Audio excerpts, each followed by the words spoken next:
आमचे नवनवीन व्हिडिओ पाहण्यासाठी श्री संत कबीर महाराज मठ आळंदी हे आमचे चॅनल सबस्क्राईब करा व बेल आयकॉन दाबायला विसरू नका. पुंडलिक वरदारी विठ्ठल श्री ज्ञानदेव तुकाराम पंढरीनाथ भगवान की जय. माऊली ज्ञानेश्वर महाराज की जय. जगद्गुरु तुकाराम महाराज की जय. संत कबीर साहेब की जय. सद्गुरु रामदास बाबा महाराज की जय. काय सांगू आता संतांचे उपकार, मज निरंतर जागविती. काय द्यावे त्यांसी व्हावे उतराई, ठेविता हा पायी जीव थोडा. सहज बोलणे हित उपदेश, करुणी सायास शिकविती. तुका म्हणे वत्स धेनुवेचे चित्ती, तैसे मज येती सांभाळीत. काय द्यावी त्यासी व्हावे उतराई, ठेविता हा पायी जीव थोडा. सद्गुरु रामदास बाबा कबीर महाराज यांच्या अमृत महोत्सवी पुण्यस्मरणानिमित्त त्यांच्याच श्री संत कबीर महाराज मठामध्ये श्री क्षेत्र आळंदी देवाची येथे वारकरी संत परंपरा व लोकोत्तर कार्य ही प्रवचनमालेची शृंखला, हा पुण्यस्मरणाचा उत्सव या ठिकाणी संपन्न होतोय. सद्गुरु बाबांचं काल 75वं पुण्यस्मरण झालं आणि वारकरी संप्रदायातील एक थोर ऋषितुल्य व्यक्तिमत्व शांतीब्रह्म परमपूज्य मारुतीबाबा कुरेकर यांनी प्रतिवर्षीप्रमाणे हरिकीर्तनाची सेवा संपन्न केली. ज्यांनी जगाला शांतीचं आचरण रूपी आदर्श अभिव्यक्त केला, त्या संत एकनाथ महाराजांच्या कार्याचा आणि जीवनचरित्राचा थोडक्यात आज आपण मागोवा घेणार आहोत. नाथबाबांचे पंजोबा साक्षात्कारी सत्पुरुष सद्गुरु भानुदास महाराज, त्यांचे चिरंजीव सद्गुरु चक्रपाणी महाराज, त्यांचे चिरंजीव म्हणजे नाथबाबांचे तीर्थरूप पिताश्री सद्गुरु सूर्यनारायण महाराज आणि त्यांच्या माता सौभाग्यकांक्षिणी रुक्मिणीबाई.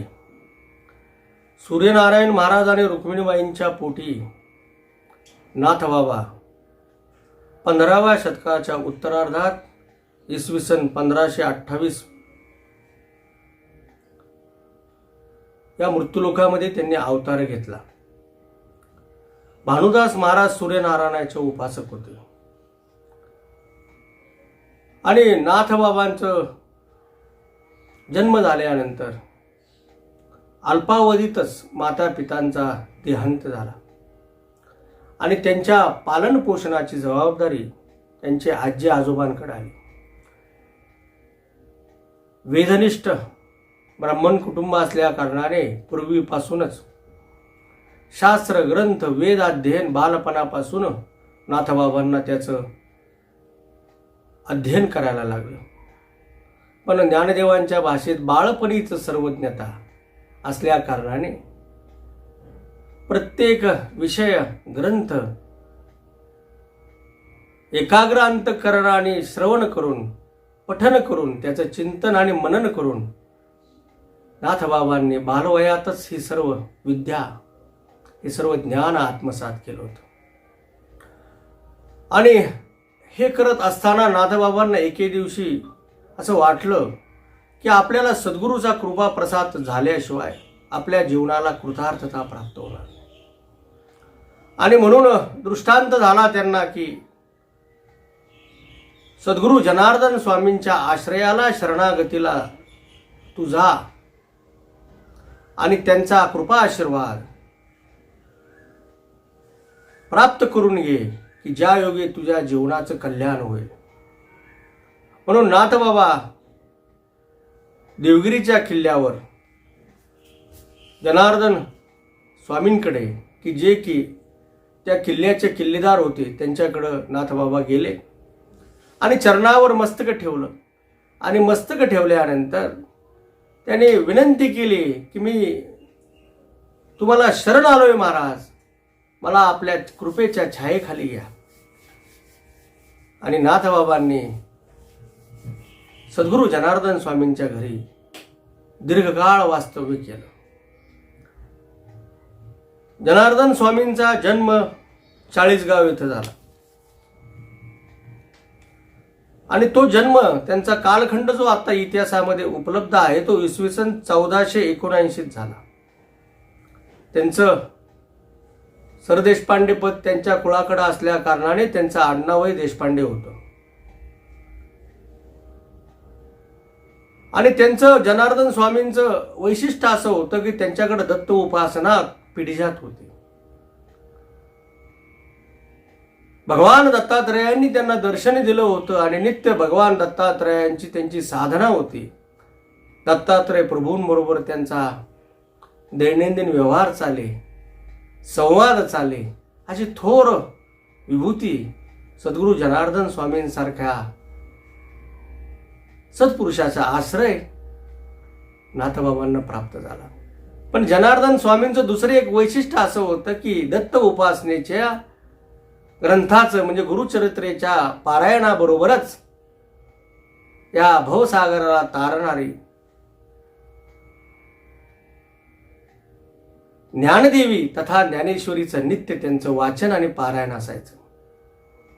म्हणून या महाराष्ट्र भूमीमध्ये संत ज्ञानदेवांच्या तत्वज्ञानाचा प्रसार एवढ्या वेगाने झाला होता की प्रत्येक मानवाला, सिद्धाला, साधकाला, जप्याला, मुनीला, योगीला ज्या ज्या पद्धतीची उपासना तो करत होता त्या प्रत्येकाला ज्ञानदेवांच्या ज्ञानाचं, तेजाचं आकर्षण तयार झालं होतं. आणि त्या अनुषंगाने या मराठी बायबोलीच्या प्रांगणामध्ये हा प्रत्येक साधक, भक्त, सिद्ध, योगी, महानुभाव, संत ज्ञानदेवांच्या वाङ्मयाचा स्वीकार करून ते वाङ्मय आपल्या हृदयस्थ करण्याचा आटोकाट प्रयत्न करण्यासाठी नित्य त्या ज्ञानदेवीची उपासना करत होता. आणि स्वामी सुद्धा दत्त उपासनेबरोबर ज्ञानदेवीची नित्य उपासना करत होते.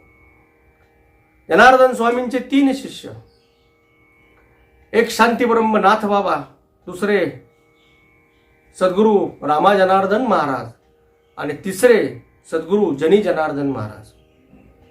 नाथबाबा वयाच्या 12व्या वर्षी गडावर गेले आणि त्यांनी जनार्दन स्वामींची शरणागती पत्करली. तपस्या तिथेच केली. भगवान दत्तात्रय प्रभूंचं दर्शन आपल्या गुरूंनी म्हणजे साक्षात जनार्दन स्वामींनी त्या गडावरच नाथबाबांना करून दिला.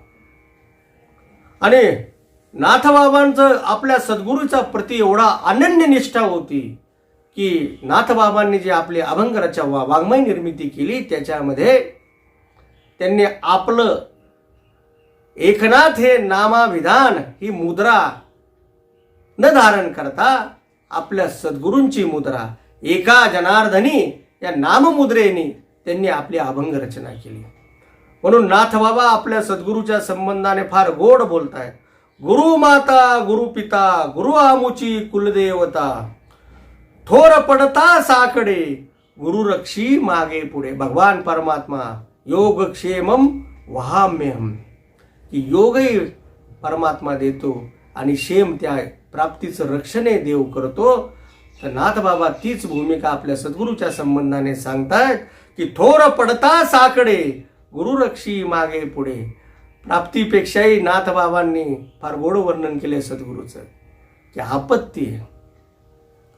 आपत्ती जीवनामध्ये आल्यानंतर आपत्ती निवारण जर झाली नाही तर आपलं जीवन पतनाकडे जातं, अपकर्षाकडे जातं. म्हणजे उत्कर्षाची दिशा सोडून अपकर्षाकडे जाते. तो अपकर्ष आणि जीवनातलं पतन जर कोण टाळत असेल तर या जगतामध्ये सद्गुरू जे आहे, ती माय माऊली सद्गुरू रूपी जी आहे तीच आपलं रक्षण करते. आणि हीच अनन्य निष्ठा नाथबाबा सांगतात. काया वाचा आणि मन गुरु चरणीचा अर्पण. सद्गुरू प्रीतीचा आपल्या शरणागतीचा भाव अनन्य भाव आहे भावांनो. अनन्य भाव तो वर्णन करताना नाथबाबा शेवट सांगतात एका जनार्दनी शरण गुरु एक जनार्दन. एकमेव माझे सद्गुरू असलेले जनार्दन स्वामी आणि त्यांच्या चरणी मी शरण गेलो आणि त्या शरणागतीमुळे, अनन्य शरणागतीमुळे, स्वामीनिष्ठेमुळे नाथबाबांना भगवान दत्तात्रय प्रभूंचं दर्शन सद्गुरू जनार्दन स्वामींनी करून दिलं. आणि तिथे राहत असताना, गडावर राहत असताना नाथ बाबा जनार्दन स्वामी बरोबर तीर्थयात्रेला गेले आणि गोदावरी तीरी चंद्रावती नगरीमध्ये आले आणि तिथे चंद्रभट्ट नावाचा एक ब्राह्मण राहत होता. रात्री मुक्कामाच्या ठिकाणी चंद्रभट्टाने चतुश्लोकी भागवतावर सद्गुरू स्वामींना आणि नाथबाबांना पुराण सांगितलं. ते ऐकून स्वामींनी नाथांना आज्ञा दिली की नाथा, तूही भागवतावर देशी भाषेतून टीका कर. पुढे भागवताच्या 11 स्कंदावर नाथबाबांनी टीका केली आणि आज ते महाराष्ट्र भूमीमध्ये एकनाथी भागवत या नावाने तो ग्रंथ प्रचलित आहे. आणि वारकरी संप्रदायामध्ये ज्ञानदेवीनंतर नाथबाबांचा हा भागवताचा ग्रंथ तत्वज्ञानाची एक संप्रदायाची प्रणाली म्हणून आज तो जगन्मान्य झालेला आहे. तीर्थयात्रा संपून नाथबाबा पैठणला आले. पुढे विवाह झाला.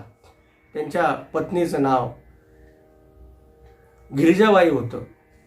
अखंड आयुष्यभर पतीची या मता अनुसरोनी पृथ्वीव्रता. ज्ञानदेव सांगतायत की पत्नीचं कार्य काय असतं. पतीच्या मताप्रमाणे संसार करणं, आपलं जीवन पतीच्या सेवेमध्ये आणि पतीच्या आज्ञेने समर्पित करणं हेच खऱ्या अर्थाने पतिव्रतेचं लक्षण आहे. आणि तोच भाव उराशी बाळगून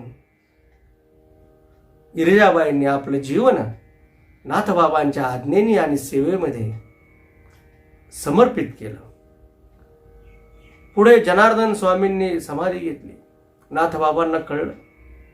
फाल्गुन वद्य षष्ठीला पैठणला उत्सव चालू केला. उद्धव नावाचा त्यांचा एक सेवक होता. त्याला सांगितलं, उद्धवा, फाल्गुन वद्य षष्ठीला आपल्याला उत्सव करायचा आहे. तो कोड्यात पडला. अहो महाराज काय म्हटले, कशा निमित्त उत्सव आहे? त्यांनी सांगितलं, हा उत्सव आपल्याला प्रतिदिवशी साजरा करायचा. याच दिवशी स्वामींचा जन्म आहे आणि याच दिवशी स्वामींनी षष्ठीला स्वामींनी दत्तप्रभूंचं नाथबाबांना दर्शन दिलं. नाथांनाही दर्शन नाथ षष्ठीलाच प्राप्त झालं आणि स्वामींनी समाधी घेतली ती फाल्गुन वद्य षष्ठीलाच. म्हणून नाथांनी हा उत्सव त्यांच्या वाड्यामध्ये फाल्गुन वद्य षष्ठीचा उत्सव चालू केला. नाथबाबांचं हरी स्मरण, नामस्मरण चालू होतं. गुरुच्या आशीर्वादाने जीवन संपन्न झालं. संतत्वाची प्रचिती अंतरंगामध्ये प्राप्त झाली होती. सर्वात्मक व्यापक असलेला परमात्मा, हृदयस्थ धारण केलेला परमात्मा जागृत झाला होता आणि सर्वव्यापी परमात्म्याची ही जगताची विभूती त्यांना प्रत्यक्ष दर्शनाला आली होती. आणि एकदा त्रिपुटी नाहीशी झाली.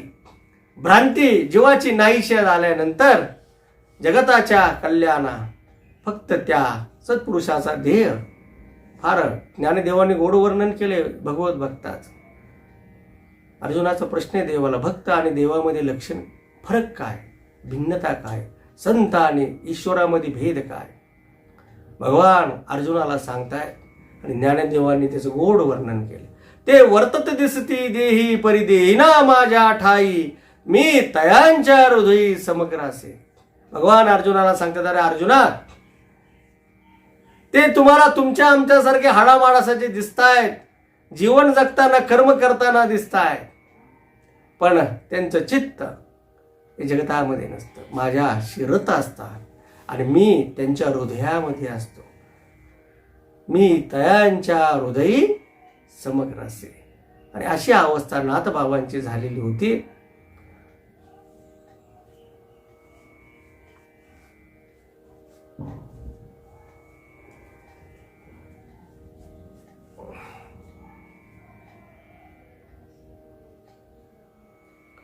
एक दिवशी रानू नावाचा हरिजन नाथबाबांकडे आला आणि सत्पुरुषाची सेवा व्हावी, त्यांचा आदर सत्कार व्हावा, आपल्या घरी त्यांना बोलवावं, त्यांची पूजा व्हावी आणि आपल्या घरी त्यांनी जेवण करून आपल्याला कृतार्थ करावं ही भक्ताची इच्छा असते. त्या अनुषंगाने नाथबाबांना वंदन केलं आणि अंतःकरणातली मनीषा त्यांनी अभिव्यक्त केली.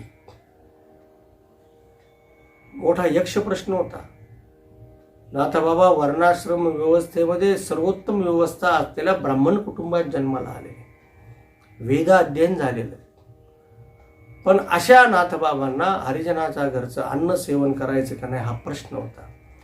पण सर्वव्यापी परमेश्वराची अनुभूती आल्या कारणाने प्रत्येक जनामध्ये, पशुपक्ष्यामध्ये, प्राण्यामध्ये ईश्वराचं दर्शन होतं. या मानव निर्मित जाती, याती, धर्म या सत्पुरुषांनी झुगारलेल्या असत्या आणि तेच त्यांच्या खऱ्या अवतार कार्याचं मृत्यूलोकातलं प्रयोजन असतं. नाथबाबा त्या रानूच्या घरी गेले, त्याचा आदर सत्कार स्वीकारला, तिथं भोजन केलं. मला ही गोष्ट नाथबाबांच्या चरित्रामधली ही गोष्ट का सांगावीशी वाटते. त्याचं बाबांनो कारण असेल. क्रांतदर्शी संत ज्ञानदेवांनी रचलेला या भागवत धर्माची पताका नाथबाबांनी आपल्या आचरणाने आणि आपल्या वाणीच्या द्वारे समाजाचं प्रबोधन करण्यासाठी तेच ज्ञानदेवांचं तत्वज्ञान त्यांनी अंगीकार आणि स्वीकारून आचरणात आणून दाखवलं. म्हणून तुकोबा वर्णन करतात, बोले तैसा चाले त्याची वंदावी पावले. जगद्गुरु तुकोबा नाथबाबांचं वर्णन करताना ही गोष्ट का सांगताय की संत केवळ शब्द ज्ञान घेऊन समाजाला उपदेश करत नाही, केवळ साहित्य निर्माण करत नाही. जगाच्या पाठीवर असंख्य साहित्यकारांनी शब्द ज्यावेळेस तयार झालेत तेव्हापासून लिखित स्वरूपामध्ये साहित्याची निर्मिती झाली. पण साहित्य तेच टिकलं, त्याच साहित्याने जगताचा स्वीकार केला. काळ बदलला, युग बदलला, वेश बदललाय मानवाचा, भाषा बदलली, पण त्या शब्दाचं भाषांतर करून ते साहित्य स्वीकारण्याची अंतःकरणातली मनीषा आणि तृष्णा समाजाची का राहिली. तर जी अक्षरं, शब्द संतांनी सांगितले ते शब्द केवळ वाऱ्यासारखे नव्हते, त्याच्यामध्ये आचरणाचा सुगंध समाजाला प्राप्त झाला आणि हे आचरण संतांजवळ असतं बाबा. म्हणून हा क्रांतिकारक परिप्रेक्ष्य वारकरी संप्रदायाच्या परंपरेतला की हरिजनाच्या घरी जाऊन नाथबाबांनी त्याचा सत्कार स्वीकारला आणि भोजन स्वीकारून त्याला आशीर्वाद देऊन कृतार्थ केलं. मनुष्याचा जन्म कोणत्याही थरात झाला असला तरी त्या जन्माने व्यक्त होणाऱ्या भेदाची प्रतिष्ठा ज्ञानाने बाळगू नये. कारण सर्वांचा आत्मा एकच असून त्याचा आदर केला पाहिजे आणि हीच भावना अभिव्यक्त करून नाथबाबांनी त्यांच्या घरी एकदा होणाऱ्या श्राद्धाला हरिजनांना बोलवलं आणि श्राद्ध कर्म करताना हरिजनांना जीव घातलं. केवढी मोठी विशालता आहे बाबांनो अंतःकरणातली. समाजाला दिलेला केवढा मोठा आदर्श आहे. म्हणून संतांची वचनं आणि त्यांची कृती आचरण हेच खऱ्या अर्थाने लोकोत्तर कार्य. माझी तर नम्र प्रार्थना असते सर्वांना की संत चरित्र तुम्ही पुराण कथा म्हणून वाचू नका. संत चरित्र हे आपल्या जीवनाचा आदर्श दीपस्तंभ आहे. संतांच्या जीवनचरित्राशिवाय आपल्याला कुठलंही जीवनचरित्र आदर्श भासणार नाही. त्याच्यामध्ये उणिवा जाणवतील, त्रुटी जाणवतील. म्हणून संतांचं जीवन दर्शन संतांच्या जीवनचरित्रामध्ये आणि ते जीवनचरित्र आपण वाचल्याशिवाय संतांचं वाङ्मय आपल्याला समजणार नाही. ते फक्त शब्द समजतील. त्या शब्दाचा अर्थ जर आपल्याला समजून घ्यायचा असेल, त्याचा करुणेचा भाव समजून घ्यायचा असेल, दयेचा भाव समजून घ्यायचा असेल, क्षमेचा भाव समजून घ्यायचा असेल, वात्सल्याचा भाव समजून घ्यायचा असेल, तर त्यांच्या जीवनचरित्राकडे आपल्याला डोळसपणाने पाहायला लागेल. म्हणून नाथबाबांच्या जीवनचरित्रामध्ये हे प्रसंग कितीतरी प्रसंग आहेत बाबांना. नाथबाबा नित्य भागवतावर रोज पुराण सांगायचे आणि त्यांचे शिष्य ते लिहून घ्यायचे. 2 अध्याय भागवतावरच्या टीकेचे पूर्ण झाल्यानंतर त्यांचा एक शिष्य ते 2 अध्याय घेऊन काशीला गेला. आणि काशीला गेल्यानंतर तो मणिकर्णिका घाटावर ते 2 अध्याय प्राकृत मधले वाचून दाखवायचा. तिथं असलेल्या मंडळींना नाथबाबांच्या मंत्रमुग्ध करणाऱ्या शब्दांनी, तत्वज्ञानाच्या तेज प्रभावित झालेल्या शब्दांनी मोहिनी घातली. आणि ती पंडित मंडळी तिथे जमायला लागली, त्याचं ऐकू लागली. पण जे मठाधिपती होते त्यांना असं जाणवलं की संस्कृत भाषा सोडून हा सांगणारा व्यक्ती, प्राकृतामध्ये ज्ञान देणारा व्यक्ती कोण आहे. त्याला बोलून घेतलं, सज्जड दम दिला.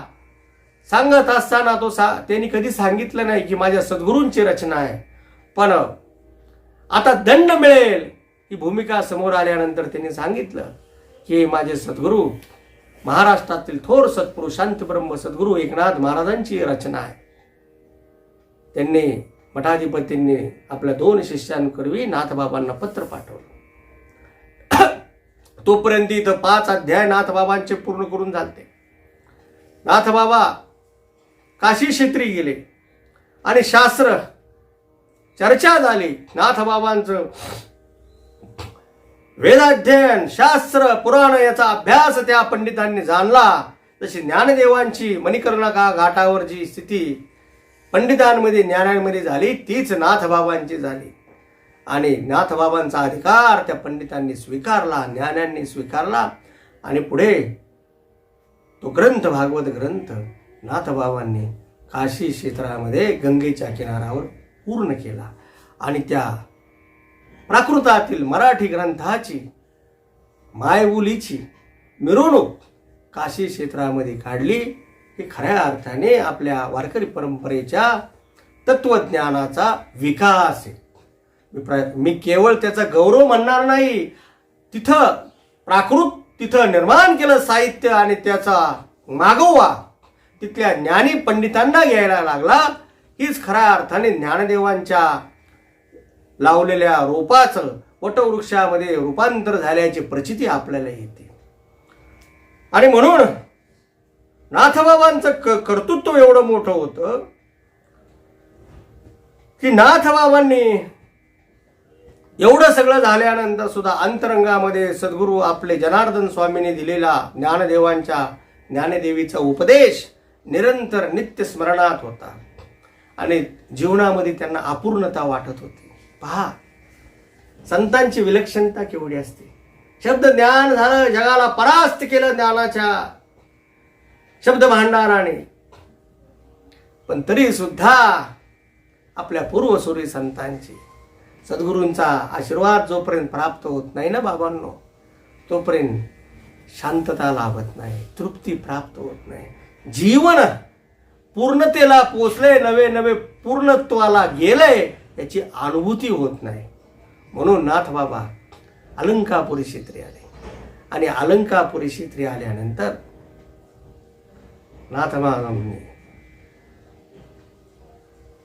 संत ज्ञानदेवांच्या संजीवन समाधी समोर अनुष्ठान केलं.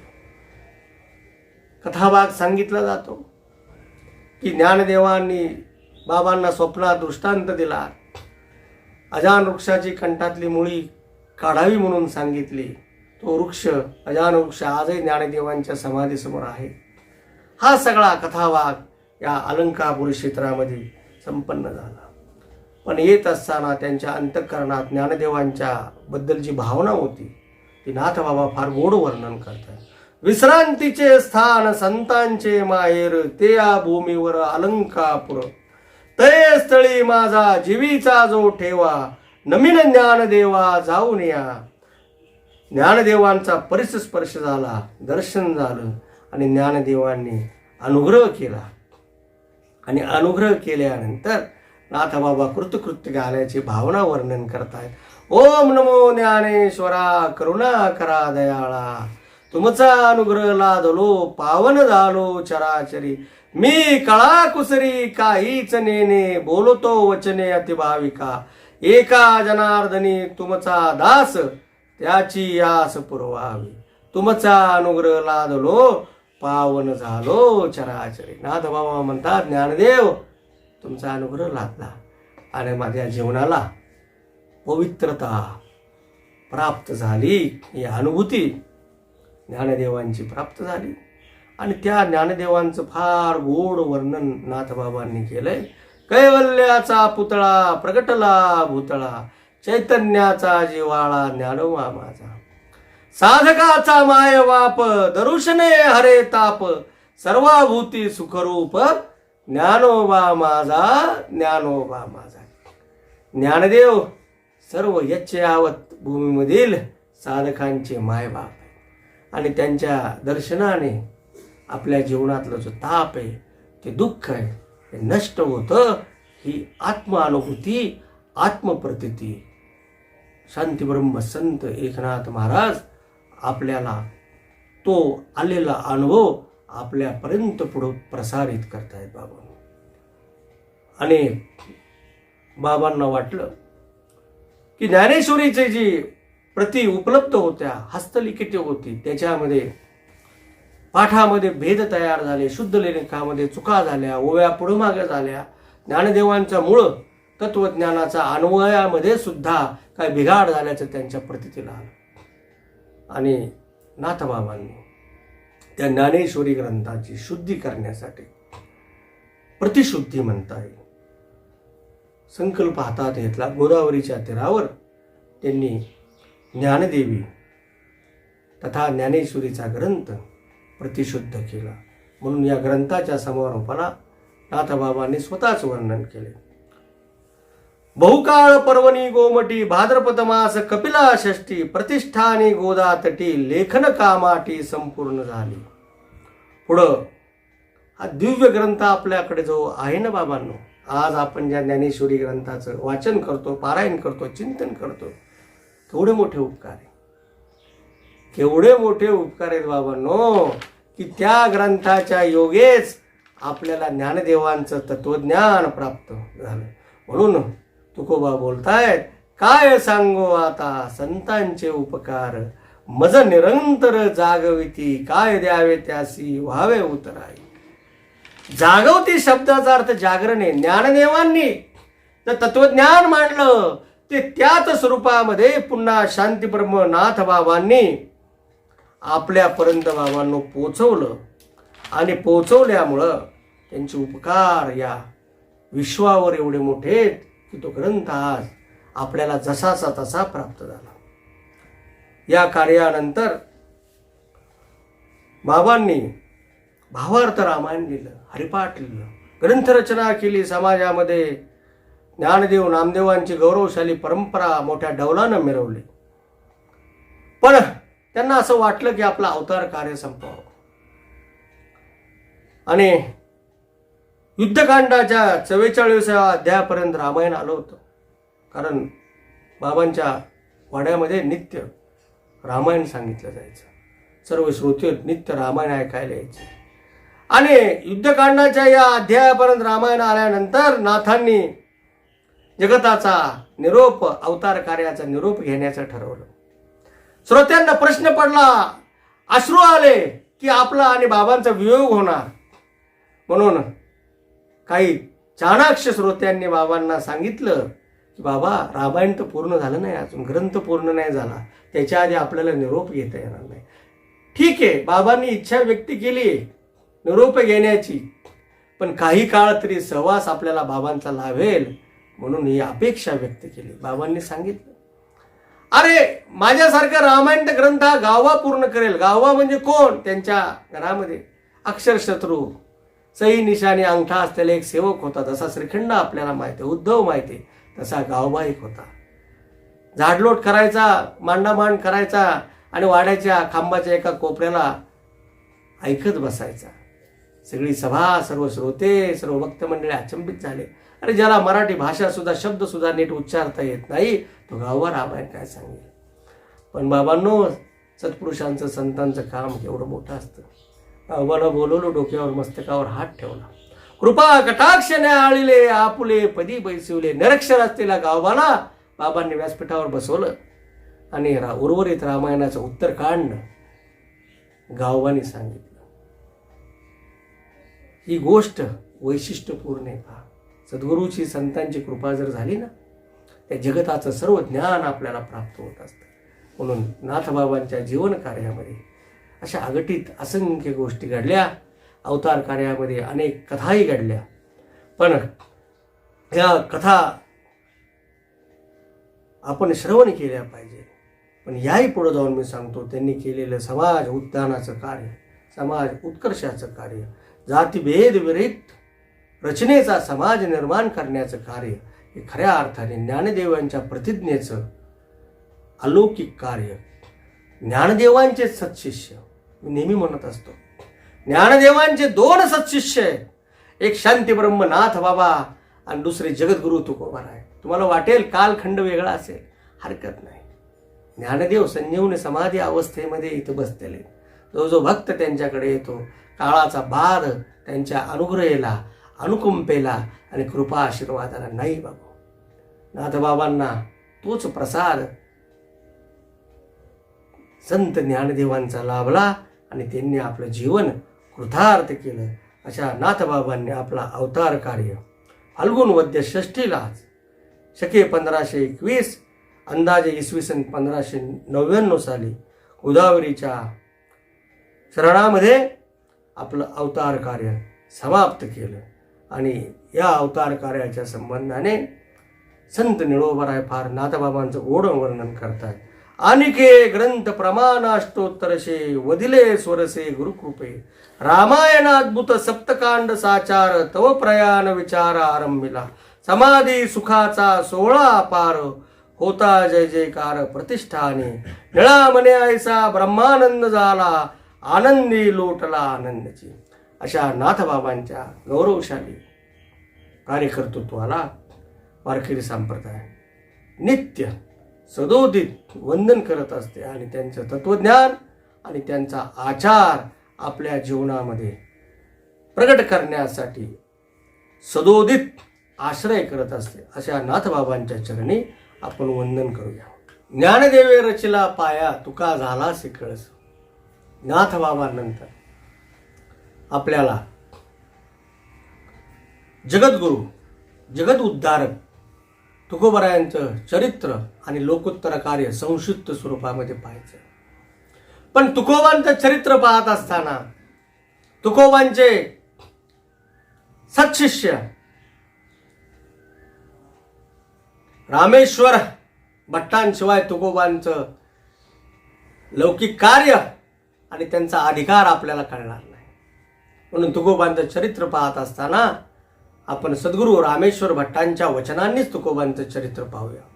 तुकाराम नाम घेता कापेयम धन्य तुकोबा समर्थ जेने केला हा पुरुषार्थ जळी दगडा सहित वया तारेला जैशा लाया म्हणे रामेश्वर भट्ट तुझा तुका विष्णू नाही तुझा. म्हणून रामेश्वर भट्टाने तुकोबांचं यथार्थ वर्णन केले. पहा, यमालाई थांबवण्याचं सामर्थ्य तुकोबांकडे होतं आणि त्या तुकोबांचा नामजप जर आपण केला तर आपल्या अंगी तीच शक्ती, यमाला, काळाला थांबवण्याची शक्ती आपल्याकडे प्राप्त होईल. ही भावना रामेश्वर भट्ट सांगतायत. आणि तुकोबांच्या संदर्भामध्ये फार मोठी गोष्ट सांगितली. जगद्गुरु तुकोबा जेने केला हा पुरुषार्थ म्हणून धन्य तुकोबा समर्थ, असा अन्वय या चरणाचा. पुरुषार्थ केला म्हणून तुकोबा समर्थ आहे. पहा, व्यवहारामध्ये पुरुषार्थ शब्द फार सोपा वाटतो, पण शब्द सोपा नाही. प्रतिकूल परिस्थितीमध्ये जो कार्यकर्तृत्वाची उंची गाठतो, कार्यकर्तृत्व शिखरावर नेऊन ठेवतो. वारकरी संप्रदायामध्ये भागवत संप्रदायाच्या मंदिराच्या कलशस्थानी तुकोबा पोचले. हाच त्यांच्या जीवनाचा पुरुषार्थ आहे. आणि म्हणून रामेश्वर भट्ट म्हणतात धन्य तुकोबा समर्थ जेने केला हा पुरुषार्थ. आणि जो प्रसंग रामेश्वर भटजींमुळं तुकोबांच्या जीवनामध्ये आला होता, त्या प्रसंगाचं रामेश्वर भट्ट या ठिकाणी तो प्रसंग उद्धृत करतायत. जळी दगडा सहित वया तारेल्या जैश्या लाया. आणि शेवट म्हणतात की भगवान परमात्मा विष्णू आणि तुकोबाराय यांच्यामध्ये अंतर नाही. म्हणे रामेश्वर भट्ट द्विजा. हा उपदेश कुणाला करतायत? रामेश्वर भट्ट. त्यांच्यासारखे जे धर्म पंडित आहेत, ज्ञानी आहेत, वेद संपन्न आहेत अशा द्विजांना रामेश्वर भट्ट उपदेश करतायत की द्विजांनो ऐका, म्हणे रामेश्वर भट्ट द्विजा, तुका विष्णू नाही तुझा. हो, रामेश्वर भट्टांसारख्यांनी तुकोबांची थोरवी गायली. याचाच अर्थ आपण समजलो पाहिजे की या धर्म परंपरेमध्ये, या हिंदुस्थानमध्ये अनादी कालापासून आलेल्या धर्म परंपरेमध्ये तुकोबांचं स्थान केवढं मोठं होतं. ते तेवढं म्हणूनच बहिणाबाईंनी सांगितलं, तुका झाला असे कळस. म्हणून रामेश्वर भट्ट हे सत्शिष्य होते, पण तुकोबांना पारखून शिष्यत्व पत्करलं त्यांनी त्यांच्या जीवनाचं. पूर्वाश्रमी तुकोबांच्या संबंधामध्ये त्यांच्या मनामध्ये कलुषता होती. वर्णाश्रम, अभिमान या सर्व गोष्टी त्यांच्याजवळ होत्या आणि अशा असलेल्या गोष्टी त्यागून तुकोबांचा अनुनय केला, अनुग्रह घेतला, सत्शिष्यत्व पत्करलं आणि जीवन तुकोबांच्या चरणी रामेश्वर भटजींनी समर्पित केलं. हाच खऱ्या अर्थाने तुकोबांचा गौरव आहे असं मी मानतो. आणि ह्या रामेश्वर भटजींच्या या अभंगातून तुकोबांचं जीवनचरित्र आणि पुरुषार्थ आपण संक्षिप्त स्वरूपामध्ये पाहूया. तुकोबांचे मूळ पुरुष भक्त शिरोमणी विश्वंभर बाबा, की जे की संत ज्ञानदेव आणि नामदेवांच्या समकालीन होते आणि ज्ञानदेव आणि नामदेवांचा सहवास त्यांना लाभला. श्री विठ्ठलाचे परमभक्त भगवान पांडुरंग परमात्म्याची पंढरीची वारी करणारे विश्वंभर बाबा होते आणि वृद्धापकाळामध्ये त्यांना वारीला जाता आलं नाही. देवाने स्वतः येऊन देऊ क्षेत्रामध्ये त्यांना दर्शन दिलं आणि त्यांच्या आमराईमध्ये स्वयंभू पांडुरंग परमात्मा आणि रुक्मिणी मातेच्या मूर्ती तिथं त्यांना प्राप्त झाल्या आणि त्याच मूर्तींचं मंदिर, विठ्ठल रुक्मिणीचं मंदिर देहू क्षेत्रामध्ये त्यांनी बांधलं. आज देहूमध्ये जे मंदिर, विठ्ठल रुक्मिणी मातेचं मंदिर आहे, त्या मूर्ती ज्या आहेत त्या मूर्ती तुकोबांचे 8वे पूर्वज जे ज्ञानदेव आणि नामदेवांच्या सहवासात वारकरी संप्रदायाची पताका डौलवत होते, त्या विश्वंभर बाबांनी त्याची स्थापना केली. म्हणून त्यांच्या कुळामध्ये विठ्ठल भक्ती होती. देवाचं स्वरूप त्यांनी तिथं प्रकट केलं आणि स्थापना केली आणि तीच सेवा पांडुरंग परमात्म्याची तुकोबांच्या कुळामध्ये, तुकोबांच्या आधी विश्वंभर बाबापासून 7 पिढ्या देहू क्षेत्रामध्ये आणि पंढरी क्षेत्रामध्ये चालू होती. म्हणून तुकोबांचा वंशवेल आपण थोडक्यामध्ये पाहू. विश्वंभर बाबांना 2 पुत्र, एक हरिभक्तपरायण मुकुंद महाराज, दुसरे हरिभक्तपरायण हरी महाराज. हरी महाराजांचे चिरंजीव सद्गुरू विठ्ठल महाराज, त्यांचे चिरंजीव सद्गुरू पदाजी महाराज, त्यांचे चिरंजीव सद्गुरू शंकर महाराज, त्यांचे चिरंजीव सद्गुरू कान्होबा महाराज, जे की तुकोबांचे आजोबा, तुकोबांचे वडील, ज्यांनी तुकोबांना जन्म दिला ते सद्गुरू बोलोबा महाराज आणि तुकोबांच्या माता कनकाई आई. आणि बोलोबा आणि कनकाईंच्या पोटी जगद्गुरू तुकोबांचा माघ शुद्ध पंचमी वसंत पंचमीला इसवी सन 1608 मध्ये तुकोबांचा जन्म झाला. तुकोबांचं खऱ्या अर्थाने अवतार कार्य या मृत्यूलोकामध्ये 41 वर्ष 11 महिने आणि 17 दिवस पहा. ज्ञानदेवांचं 21 वर्ष आणि तुकोबांचं 42 पण पूर्ण नाही झालं. 41 वर्ष तुकोबाने अवतार कार्य या मृत्यूलोकामध्ये तुमच्या आमच्या कल्याणासाठी, उत्कर्षासाठी खर्ची घातले. आणि तुकोबांना 2 बंधू, सावजी महाराज आणि कान्होबा महाराज आणि तुकोबा धरून हे 3 भावंड. तुकोबांना 2 पत्नी झाले विवाह. पहिल्या रुक्मिणी आईसाहेब, ज्यांचं दुष्काळामध्ये दम्याच्या विकाराने, श्वासाच्या विकाराने निधन झालं. आणि तदनंतर पुण्यातील सावकार आप्पाजीराव गुळवे यांच्या कन्या जिजाई आईसाहेब उर्फ आवली यांच्याशी तुकोबांचं दुसरं लग्न झालं. म्हणून आपण ह्याचा विचार केला पाहिजे पहा की पुण्यातील सावकारांच्या कन्येचा विवाह तुकोबांचा झाला. तोपर्यंत तुकोबा संत म्हणून त्यांचा प्रचार आणि समाजामध्ये त्या उंचीला पोहोचलेले नव्हते जगात समाजामध्ये. त्या काळी तुकोबांचा जो द्वितीय विवाह झाला तो आप्पाजी गुळवे सावकारांची कन्या तुकोबांना त्यांनी दिली, तिच्याशी विवाह लावून दिला. याचा अर्थ त्यावेळेस तुकोबांची संपत्ती स्थिती जी होती ती समाजामधल्या एका उत्तम व्यावसायिकाच्याही एका श्रीमंत कुटुंबाची स्थिती तुकोबांकडे होती. तुकोबांचा पहिल्यापासून जो व्यवसाय होता महाजनकीचा व्यवसाय पिढीचा, आणि शेतीवाडी पण त्यांच्याजवळ होती. असं असताना त्यांचा प्रपंच पुढं चालू होता. पुढं असं झालं की तुकोबांच्या बंधूंनी, सावजी महाराजांनी आपलं देऊचं कार्यक्षेत्र सोडलं आणि साधनेसाठी, असं सांगितलं जातं परंपरेने, हिमालयामध्ये ते निघून गेले.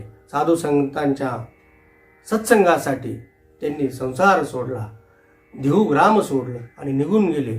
आणि कान्होबा महाराज आणि तुकोबा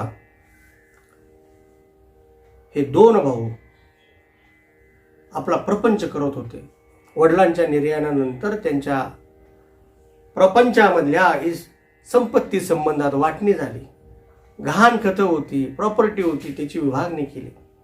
आणि खऱ्या अर्थाने तुकोबांच्या जीवनाला इथूनच प्रारंभ झाला. दुष्काळ पडला आणि दुष्काळ पडल्यानंतर तुकोबांच्या अंतःकरणामध्ये समाजाप्रती असलेली करुणा उफाळून आली, दया उफाळून आली. आणि त्यांनी आपल्या घरामध्ये होतं नव्हतं ते जगाला वाटून टाकलं, गोरगरीब लोकांना वाटून टाकलं. म्हणून तुकोबा सांगतात, सर्वामुखी द्यावे अन्न, द्रव्य पात्रा पात्र विचारून. तुकोबांचा बोध बाबांनो हा प्रसंग सांगताना हृदय घेवरून येते. अहो पहा, दुष्काळ पडल्यानंतर समाजाला पोचण्याची जबाबदारी ज्याच्याजवळ तो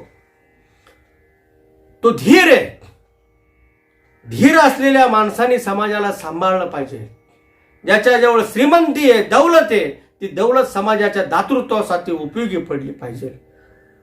ही शिकवण आपल्या पूर्वजांची, ही संतांची शिकवण तुकोबांनी अंगीकारली. आणि घरात होतं नव्हतं तेवढं समाजाला जगवण्यासाठी, पशुपक्ष्यांना जगवण्यासाठी, मानवांना जगवण्यासाठी वाटलं.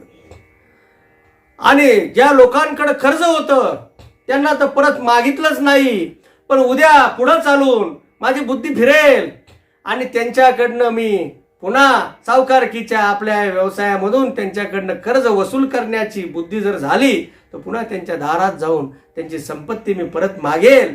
म्हणून तुकोबाने पुरावा नष्ट करायचा म्हणून ती गहाण खतं जी होती, ज्या वह्या होत्या, त्या इंद्रायणीमध्ये बुडवून टाकल्या.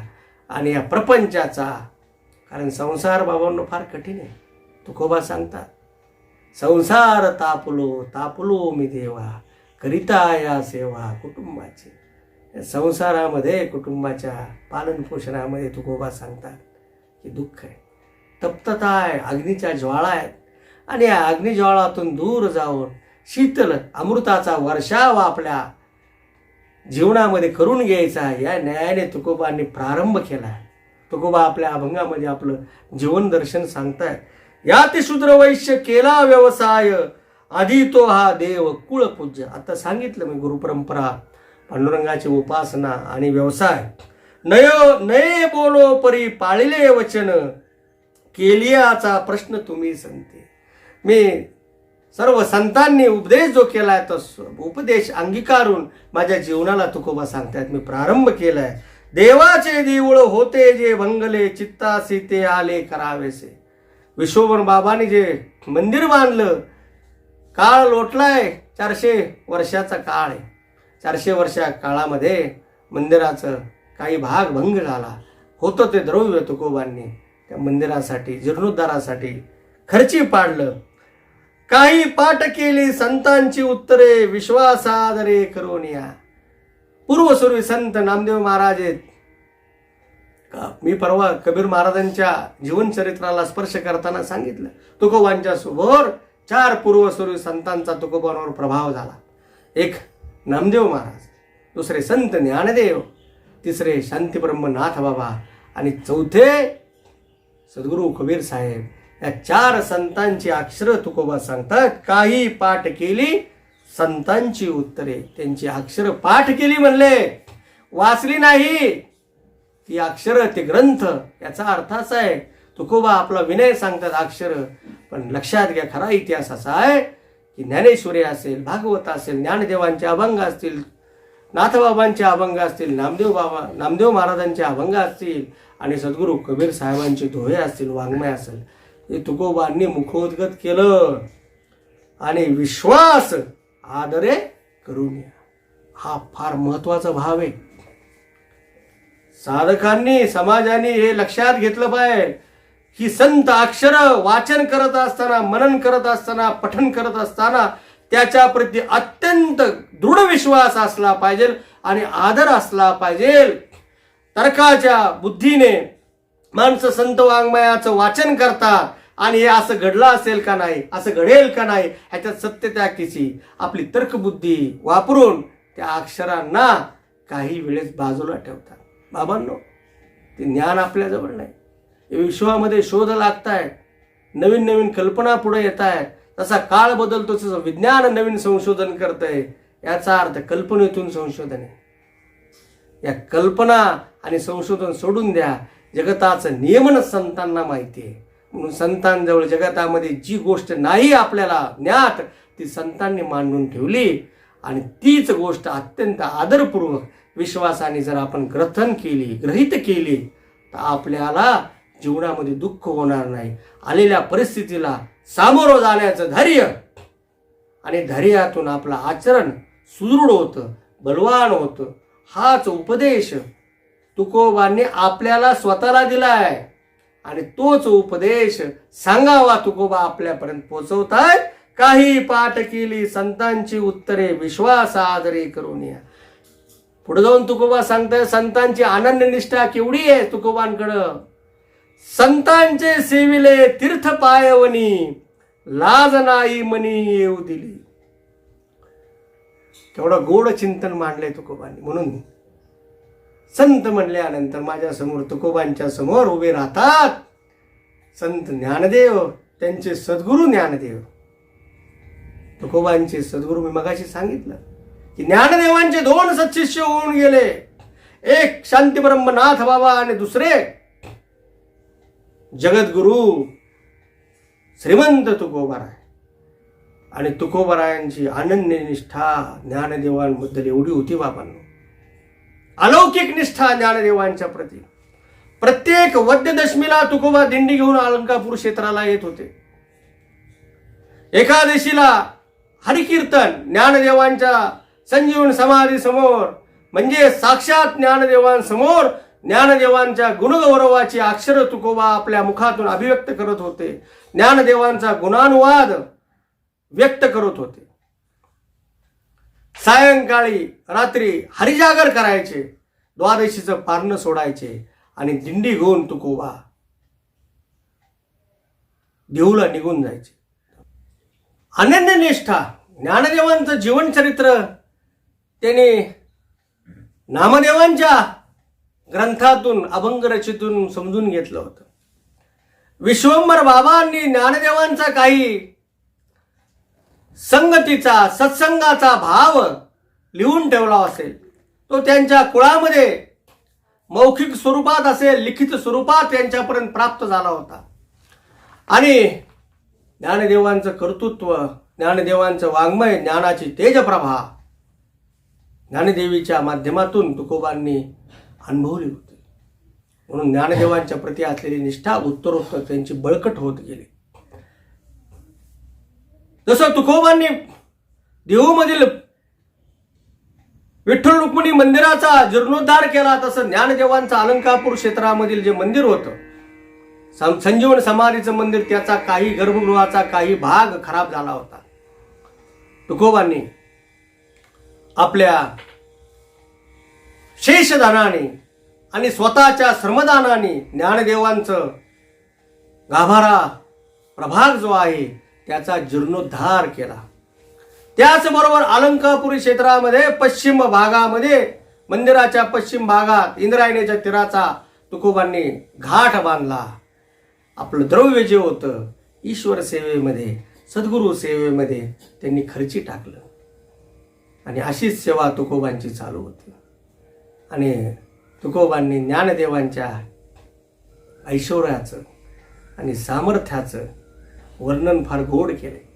तुकोबा सांगतात, जयाचे द्वारी सोन्याचा पिंपळ, अंगी ऐसे बळ रेडा बोले, करील तो काय नोहे महाराज, परी पाय बीज शुद्ध अंगी, जयाने घातली मुक्तीची गवांदी, मेळविली मांदी वैष्णवांची.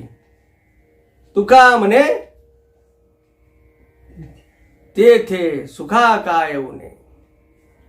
तुकोबा सांगतात की ज्ञानदेवांच्या धर्मामध्ये सुखाला उणेपणा नाही. ज्ञानदेवांनी जी मुक्तीची पंगत सुरू केली, त्या पंगतीचे लाभधारक आम्ही आहोत. जयाने घातली मुक्तीची गवांदी, मेळविली मांदी वैष्णवांची. सर्व वैष्णवांना जी पंगत मुक्तीची दिली, त्याचे लाभधारक आम्ही आहोत. म्हणून ज्ञानदेवांचं ऐश्वर आणि शक्ती, सुवर्ण शब्दाने ज्ञानदेवांचं ऐश्वर, कारण सुवर्ण हे ऐश्वर्याचं परिमाण आहे मोजण्याचं, आणि शक्ती अंगी ऐसे बळ रेडा बोले, ही शक्तीची उपमा आणि ऐश्वर्याची उपमा तुकोबांनी. म्हणून ही अनन्य निष्ठा आहे. पहा, खऱ्या अर्थाने ज्ञानदेवांचा गौरव तुकोबांनी एवढा मोठा केला. पण लक्षात घ्या, शिष्याने सद्गुरू प्रति केलेला गौरव हा असू शकतो, त्याची अनन्यता आहे. पण खरा सत्शिष्य तोच की ज्याच्याकडून सद्गुरूचा कृपा प्रसाद प्राप्त होतो. तो जसा नाथबाबांना कृपा प्रसाद प्राप्त झाला ना, तोच कृपा प्रसाद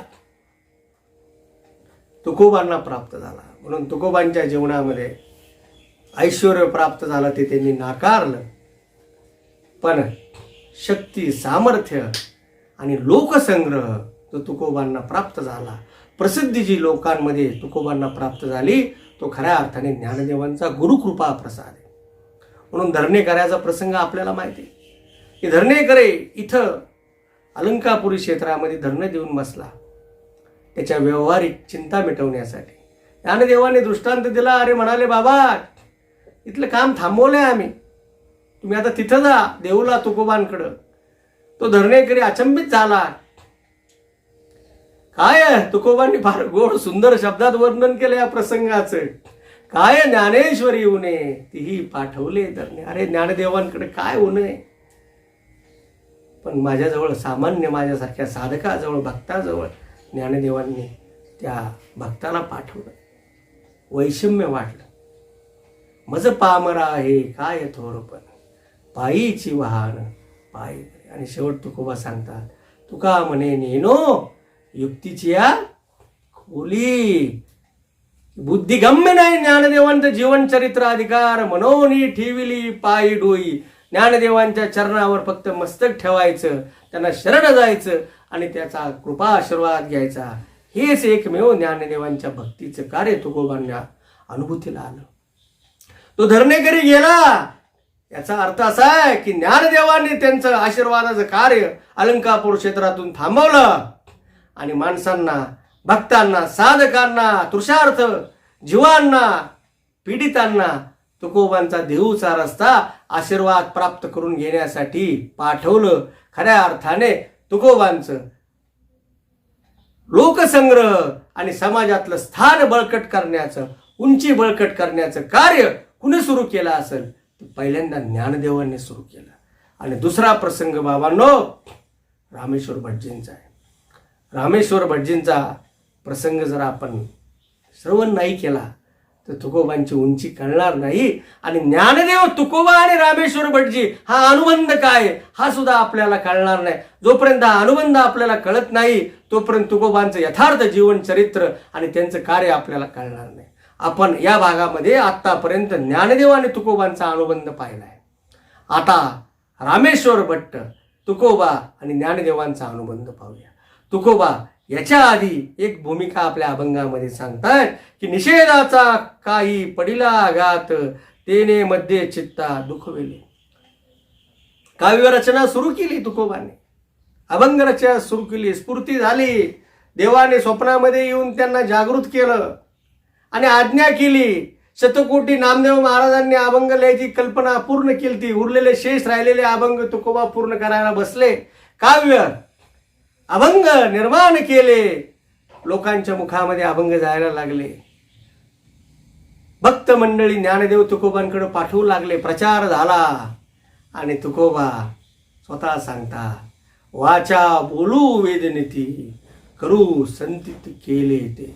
आम्ही वाचेच्या द्वारे अभंगातून वेदाची नीती सांगतोय आणि आमचं आचरण संतांनी जे पूर्वसूरी संतांनी जे आचरण केलं ते आचरण आम्ही करतो. आणि तुकोबा वेदाची भाषा बोलायला लागले बाबांनो. आत्मप्रौढीने तुकोबा सांगताय की वेदाचा तो अर्थ अमासीच ठावा, एरांनी व्हावा भार माता. वेदाचा अर्थ कोण सांगू शकेल? ज्ञानदेव, नामदेव, नाथ बाबा, सद्गुरू कबीर साहेबांच्या परंपरेतला मी पायिक शिष्य आहे त्यांचा. आणि त्यांनी वेदाचा अर्थ जगाला सांगितला आणि तोच अर्थ मी सांगतोय म्हणाले. ज्ञानदेवांचा कृपा प्रसाद प्राप्त झाल्या कारणाने तुकोबा हा अर्थ सांगत होते. तुकोबांना वैषम्य होतं, वेद वाचता आले नाही. मज नाही घोकाया, मज नाही अधिकार घोकाया अक्षर. फार गोड चिंतन मांडलंय तुकोबांनी. अरे अधिकार नाही मला अक्षर घोकण्याचा, म्हणजे वेद मंत्र पठन करण्याचा, पण अर्थ सांगण्याचा अधिकार आहे. तुकोबा 2 पावलं पुढे गेले आणि जे घोकतायत म्हणले, अक्षर घोकतायत, मंत्र पठन करतायत, एरांनी वावा भार माता. शब्दशः आम्ही अर्थ सांगतो या उत्तरार्धाचा. एरे शब्दाचा अर्थ घोकणारे. लक्षात घ्या तुकोबांना अभिप्रेत काय की मंत्र पठन करून वेदाचे मंत्र घोकणारे पठन करणारे जे पाठक आहेत, पंडित आहेत, त्यांना तुकोबांनी अर्थ न सांगणाऱ्याच्या व्यतिरिक्त जे ते एर संबोधलंय. आणि त्यांनी काय करावं? वेद भगवान म्हणून त्याची डोक्यावर ठेवून त्याची मिरवणूक काढावी.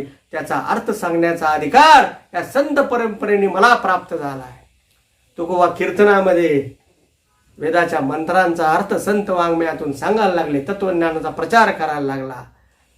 आणि तुकोबांची कीर्ती बहुश्रुत झाले, लोक भक्त झाले. तुकोबांच्या वाणीचा प्रभाव एवढा तेजस्वी होता, ओजस्वी होता, काव्यामध्ये प्रतिभा होती. ज्ञानदेवांचं ज्ञानाचं तेज तुकोबांच्या वाणीमध्ये आणि अक्षरामध्ये प्राप्त झालं होतं. नामदेवांचं नामाचं महात्म्य तुकोबांच्या वाणीमध्ये आलं आणि सद्गुरू कबीरांचा प्रभाव तुकोबाच्या वाणीमध्ये आला. आणि तुकोबा स्वतः सांगताय, सत्य असत्यासी मन केले ग्वाई, मानिले नाही बहुमता. पहा कबीर साहेबांचा विचार, त्यांचं जीवन दर्शन तुकोबा इथं मांडतायत की सत्य काय असत्य काय माझ्या मनाला मी ताडण केलं, विचारलं आणि बहुमताचा स्वीकार केला नाही तर माझ्या अंतरंगात पांडुरंग परमात्म्याचा आविष्कार, माझ्या पूर्वश्री संतांचं स्मरण करून त्यांच्या वाङ्मयाचा विचार आणि त्याचा वाङ्मय सेवन करून माझ्या मनाला जे पटलं ना बाबांनो, ते तुम्हाला सांगतो. सेवितो हा रस वाटितो आणि का. तुकोबा सांगतात हा रस जो आहे भागवत संप्रदायाचा मी तुम्हाला वाटतोय. श्रोते मंत्रमुग्ध व्हायला लागले बाबांनो. आणि ज्ञानदेवांच्या काळामध्ये जी स्थिती झाली ना, इतिहास पुन्हा पुन्हा येत असतो. History repeats and repeat again. इतिहासाची पुनरावृत्ती झाली. ज्ञानदेवांना जो उपद्रव तोच तुकोबांना उपद्रव. म्हणून तत्कालीन या व्यवस्थेमध्ये, या पंचकृषीमध्ये बहुळचे रामेश्वर भट्ट, दशगंते ब्राह्मण, मोठे पंडित की ज्यांचा समाजावर प्रभाव होता, धर्मशास्त्राचं न्यायदानाचं काम, राजाश्रय दरबारामध्ये सुद्धा त्यांचा मोठा प्रभाव होता. अशा रामेश्वर भटजींना वार्ता कळाली, तुकोबांना बोलून घेतलं. आणि बोलून घेतल्यानंतर त्या चरित्राचा भाग तुकोबांचे पंतू सद्गुरू गोपाळ बाबा आणि महिपती बाबांनी चरित्राचा भाग फार गोड वर्णन केलाय. त्या भागानेच हा प्रसंग जो रामेश्वर भटजींचा आपल्याला कळेल. रामेश्वर भट्टीजी बोलतायत, मनरे शूद्रा ऐक तत्वता, त्वा योग्य टीव्हीने केलीस कविता, पंक्ती बैसलीस न कळता संत महंत सिद्धांच्या. रामेश्वर भट्ट म्हणतात, वर्णाश्रम व्यवस्थेची भूमिका सांगतायत, तुला योग्यता नाहीये, तू कविता कशी करतो, तू शूद्र आहेस. संत महंताच्या विद्वानांच्या पंक्तीत बसतोस कसा? हे गीताची का मूर्तिमंत की नेनो श्री भागवत श्रुती शास्त्राचे मथित महावाक्य फळार्थ कविता तुझी. ही भूमिका रामेश्वर भट्टाला मनोमन कळली. विप्र म्हणावे आज्ञा कारण श्रीची कैसे जानवे लजन.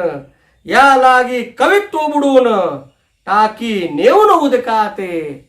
रामेश्वर भट्टांना कळलं की धर्मशास्त्राचा गीतेचा अनुवाद करतायत, महावाक्य वेदाच्या महावाक्याचा उपदेश तुकोबांच्या कवितेमध्ये, आणि तू हे करतोस कसं? तू यास्तव कवित्व बुडवून पाण्यामध्ये ते कवित्व बुडवून टाक. या आज्ञा रामेश्वर भटजींनी दिली. तुकोबांचं मन बाबांनो व्यथित झालं, आणि व्यथित झाल्यानंतर तुकोबांनी देऊच्या डोहामध्ये आपली सर्व वाङ्मय सेवा, अभंग रचना, कवित्व बुडवलं. आणि बुडवल्याचा जो प्रसंग आहे फार हृदयद्रावक. तुकोबा शिळेवर भगवान परमात्म्याचा धावा करत बसले. 13 दिवस तुकोबांनी उपोषण केलं.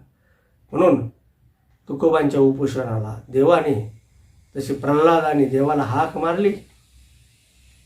भगवान परमात्मा प्रल्हादासाठी अवतीर्ण झाले.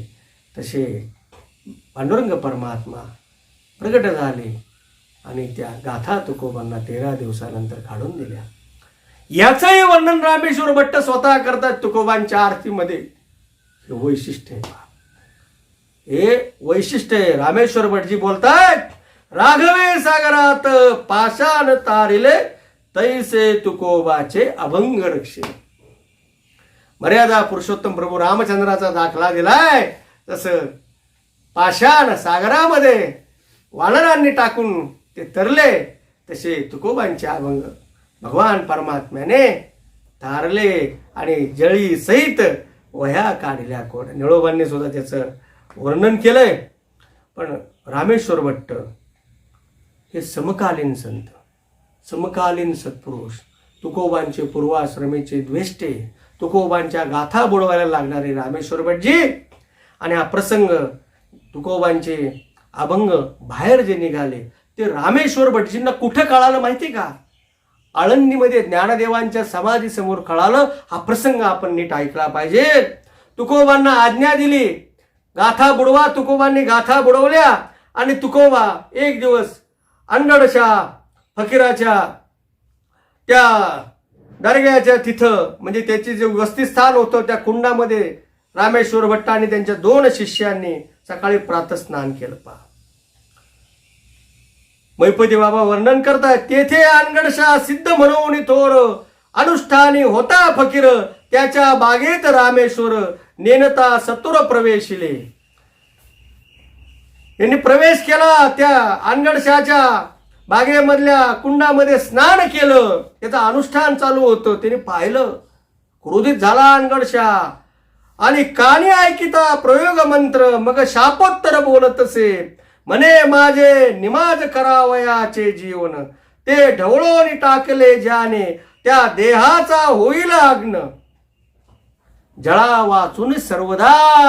अरे ज्यांनी माझ्या गुंडामध्ये स्नान केलंय त्याचं शरीर अग्नीसारखं तप्त होईल. तो शाप दिला आणि जळाशिवाय त्याचा ताप क्षणभर सुद्धा दूर होणार नाही. रामेश्वर भट्टांनी दहा सुरू झाला, पाण्यात बसायचे, परत बाहेर यायचे, किती काळ बसणार. शेवटी ते वाघोलीला गेले आणि वाघोलीला गेल्यानंतर त्यांचा दहा काही शांत होईना, शरीर तप्त झालं. मग आळंदीसी येऊन त्याने घेतले धरणे ज्ञानदेवी. रामेश्वर भट्ट शरीराचा दाह शांत करा करा म्हणून ज्ञानदेवांच्या समाधीपुरोर समोर आळंदीला येऊन बसले. रामेश्वर भट्टांना ज्ञानदेवांनी दृष्टांत देण्यापूर्वी एक घटना घडली की तुकोबांच्या वयात त्या अभंग पाण्यामधून वर तरंगून तुकोबांना प्राप्त झाल्याची वार्ता तुकोबांना ज्ञानदेवांच्या समाधी समोर प्राप्त झाली. आणि ज्ञानोबांनी त्यांना दृष्टांत दिला की तुकोबांना बाबा शरण जा. त्यांच्याकडनं त्यांच्या संबंधी तुझ्याकडनं अघटित घडले, चुकीचं घडलंय. आणि तिथं गेल्यानंतर तुकोबांच्या सेवेत जा, शरण जा, तुझा शरीराचा दाह शांत होईल, तुझं जीवन कृतार्थ होईल. रामेश्वर भटजींनी तुकोबांना पत्र पाठवलं, शिष्यांकरवी दिलं. आणि शिष्यांकरवी पत्र दिल्यानंतर तुकोबांनी त्या पत्रामध्ये त्याला प्रतिसाद म्हणून एक पत्र रामेश्वर भटजींना आळंदीला पाठवून दिलं. तुकोबांच्या अभंग गाथेमध्ये आजही हा अभंग आज आहे की तुकोबांनी रामेश्वर भटजींना जो पहिला उपदेश केला आहे, तो उपदेश आणि तो अभंग तुकोबा सांगतात. चित्त शुद्ध तरी शत्रुमित्र होती, व्याघ्रहीन खाती सर्पतया, विषते अमृत आघात ते इत अकर्तव्य नीत होय त्यासी, दुःख ते देईल सर्व सुखफळ, होतील शीतळ अग्निज्वाळा, आवडेल जीवा जीवा जिये परी, सकळा अंतरी एक भाव, तुका मनी कृपा केली नारायणे, जाणीजे ते येणे अनुभवे. हा उपदेश रूपी पत्र त्यांना पाठवून दिला. रामेश्वर भटजी पुढं प्रसंग असा गोड झाला. विद्या रूप कुल अभिमान, पुत्र कात्रा कांता संपत्ती धन, मान्यता प्रतिष्ठा सांडून धरिले चरण सद्गुरूचे.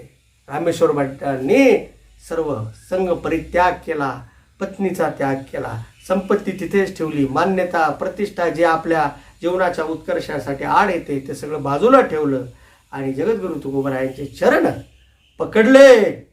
आणि तुकोबास नंतर आग्रहाने लोगावला घेऊन गेले. आणि लोगावला जाताना गंगाजी पंत मवाळ, संताजी जगनाडे तेली महाराज, कान्होबा महाराज आणि स्वतः रामेश्वर भटजी होते. आणि पुढे हेच चार मंडळी तुकोबारांच्या 14 टाळकळ्यामध्ये टाळ घेऊन असायचे. आणि हे 14 जण मुख्य ध्रुपद भजन मानायचे. म्हणून त्यांचं वर्णन असं आले. हे प्रथम मुख्य चौघे असती, कीर्तना माझी ध्रुपद धरती. तुकोबांच्या कीर्तनामध्ये 14 ध्रुपद धरायचे. आणि तुकोबांचे 14 टाळकरी शिष्य होते. कान्होबराय बोलोबा मोरे, कोंडोपंत लोकरे महाराज, कोंड पाटील महाराज, नावजी माळी महाराज, सोनबा ठाकर महाराज, शिवबा कासार महाराज, संताजी जगराडे महाराज, गंगाजी पंत मवाळ महाराज, महाजी पंत महाराज, मालजी गाडे महाराज, मल्हार पंत महाराज, गवर शेठ वाणी महाराज, रामेश्वर भट्ट महाराज, आबाजी पंत महाराज. तुकोबांच्या टाळकऱ्यांमध्ये सर्व जातीचे, वर्णाश्रम व्यवस्थेतल्या उच्च जातीपासून कनिष्ठ जातीपर्यंतच्या प्रत्येक भक्तांनी तुकोबांची सेवा केली, तुकोबांचा आशीर्वाद प्राप्त करून घेतला. म्हणून ज्ञानदेव, तुकोबा आणि रामेश्वर भट्ट हा अनुबंध बाबा. म्हणून ज्ञानदेवांनी खऱ्या अर्थाने तुकोबांची कीर्ती जी आहे, तुकोबांचा लोकसंग्रह वाढवण्याचा प्रारंभ आणि कृपा आशीर्वाद ज्ञानदेवांनी दिला. आणि ज्ञानदेवांच्या कृपा आशीर्वादाने तुकोबांचं जीवन भरू लागलं. आणि तुकोबांनी परंपरा, कीर्तनाची परंपरा आपल्या सवंगड्यासमोर गावोगाव जाऊन वाढवली, भागवत धर्माचा प्रचार केला. आणि तुकोबा कळसस्थानी या मंदिराच्या विराजमान झाले. तुकोबांचं कार्यकर्तृत्व तुकोबांच्या अभंगातून आपण ऐकूया.